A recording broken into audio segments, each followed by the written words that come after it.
The Emperor survives. Through all this terrible contest, the Emperor of the Martians had remained standing upon his throne, gazing at the awful spectacle, and not moving from the spot. Neither he nor the frightened woman gathered upon the steps of the throne had been injured by the disintegrators. Their immunity was due to the fact that the position and elevation of the throne were such that it was not within the range of fire of the electrical ships which had poured their vibratory discharges through the windows, and we inside had only directed our fire toward the warriors who had attacked us. Now that the struggle was over, we turned our attention to Aina. Fortunately, the girl had not been seriously injured and she was quickly restored to consciousness.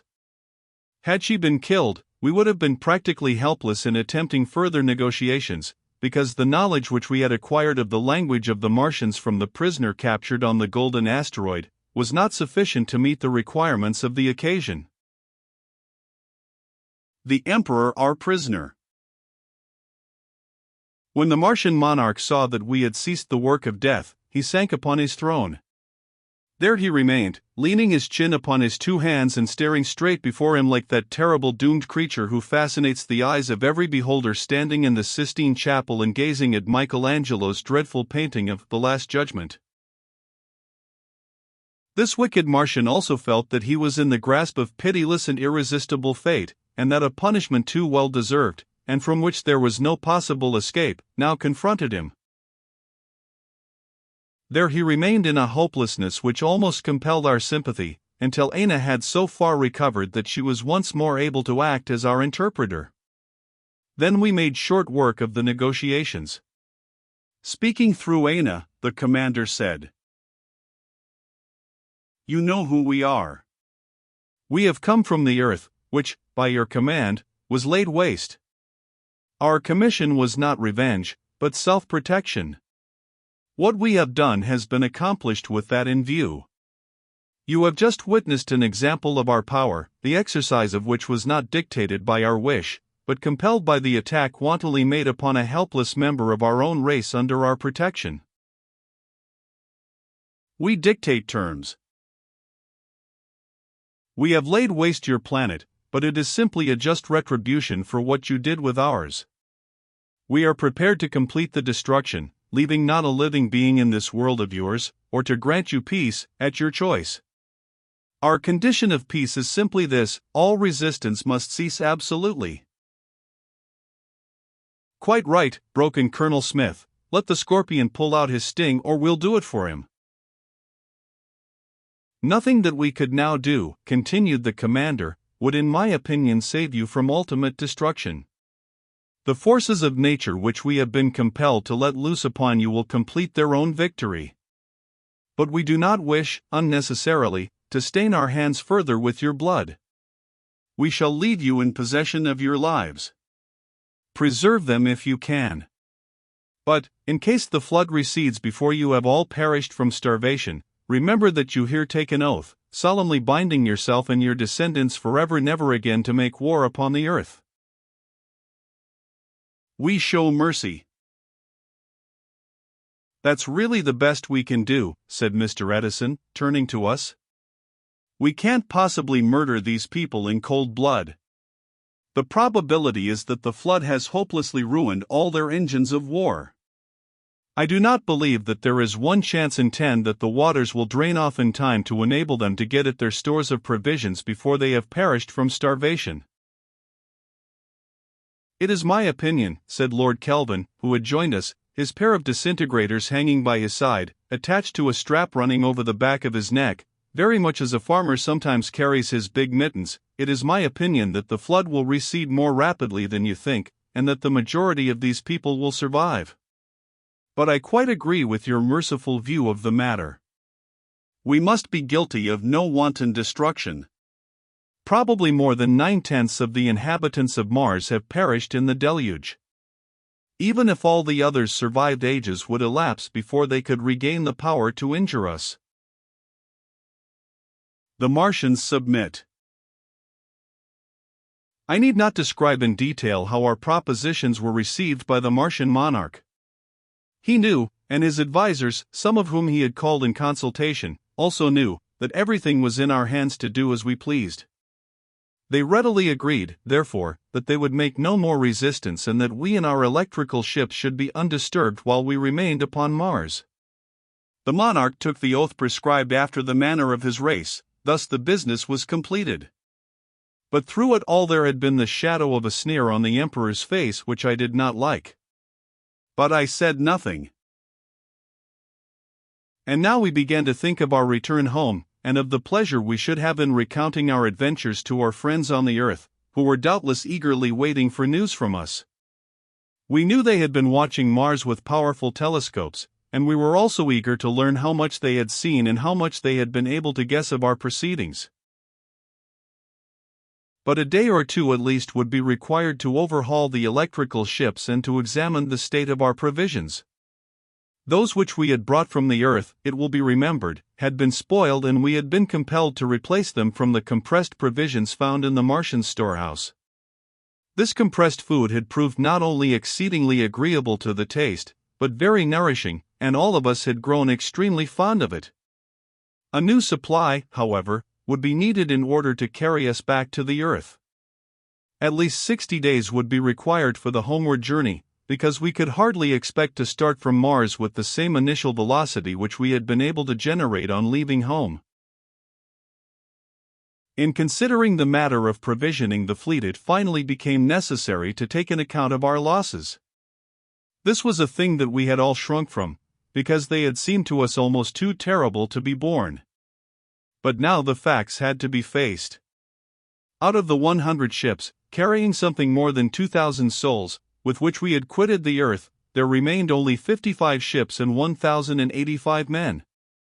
All the others had been lost in our terrific encounters with the Martians, and particularly in our first disastrous battle beneath the clouds. Preparing to return.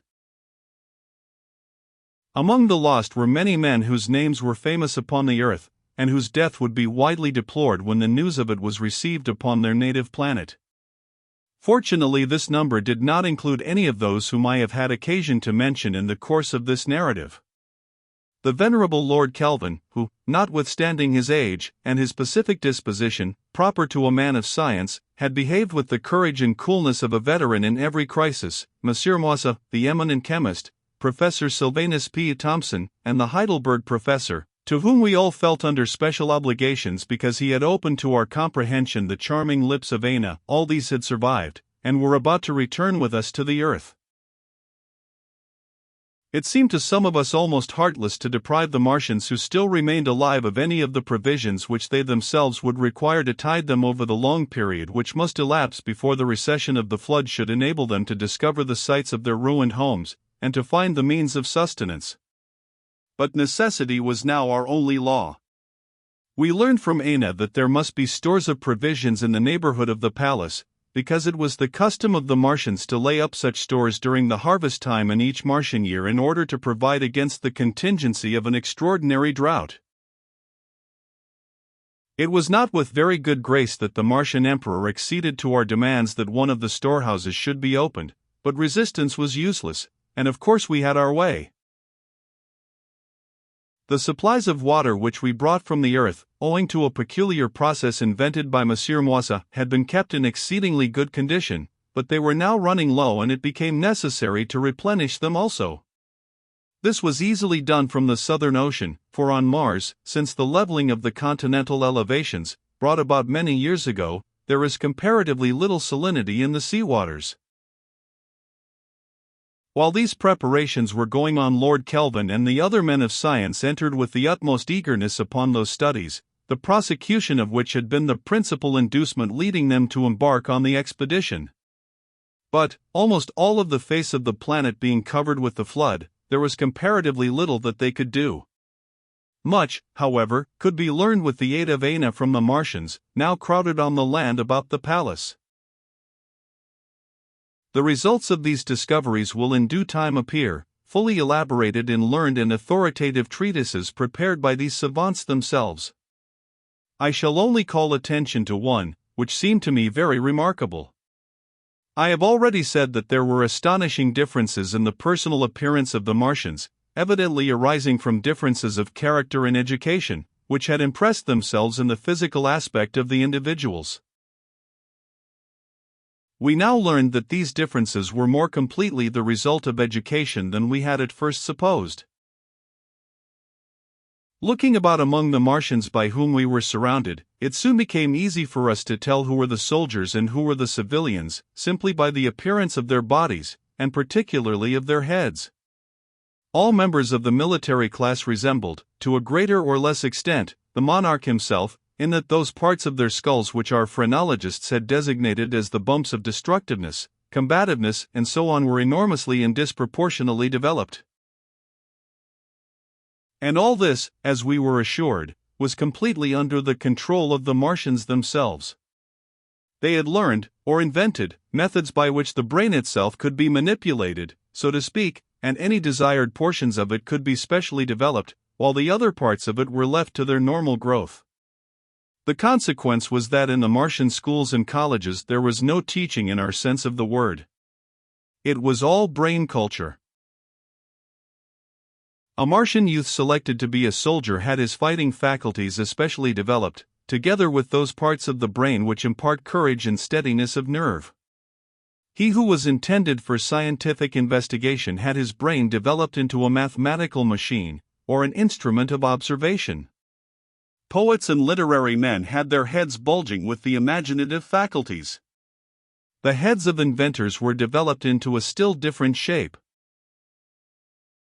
And so, said Aina, translating for us the words of a professor in the Imperial University of Mars, from whom we derived the greater part of our information on this subject, the Martian boys do not study a subject, they do not have to learn it, but, when their brains have been sufficiently developed in the proper direction, they comprehend it instantly, by a kind of divine instinct. But among the women of Mars, we saw none of these curious, and to our eyes monstrous, differences of development. While the men received, in addition to their special education, a broad general culture also, with the women there was no special education. It was all general in its character, yet thorough enough in that way. The consequence was that only female brains upon Mars were entirely well balanced. This was the reason why we invariably found the Martian women to be remarkably charming creatures, with none of those physical exaggerations and uncouth developments which disfigured their masculine companions. All the books of the Martians, we ascertained, were books of history and of poetry. For scientific treatises they had no need, because, as I have explained, when the brains of those intended for scientific pursuits had been developed in the proper way, the knowledge of nature's laws came to them without effort, as a spring bubbles from the rocks. One word of explanation may be needed concerning the failure of the Martians, with all their marvelous powers, to invent electrical ships like those of Mr. Edison and engines of destruction comparable with our disintegrators. This failure was simply due to the fact that on Mars there did not exist the peculiar metals by the combination of which Mr. Edison had been able to effect his wonders. The theory involved in our inventions was perfectly understood by them, and had they possessed the means, doubtless they would have been able to carry it into practice even more effectively than we had done. After 2 or 3 days, all the preparations having been completed, the signal was given for our departure. The men of science were still unwilling to leave this strange world, but Mr. Edison decided that we could linger no longer. At the moment of starting, a most tragic event occurred. Our fleet was assembled around the palace, and the signal was given to rise slowly to a considerable height before imparting a great velocity to the electrical ships. As we slowly rose, we saw the immense crowd of giants beneath us, with upturned faces, watching our departure. The Martian monarch and all his suite had come out upon the terrace of the palace to look at us. At a moment when he probably supposed himself to be unwatched, he shook his fist at the retreating fleet. My eyes and those of several others in the flagship chanced to be fixed upon him.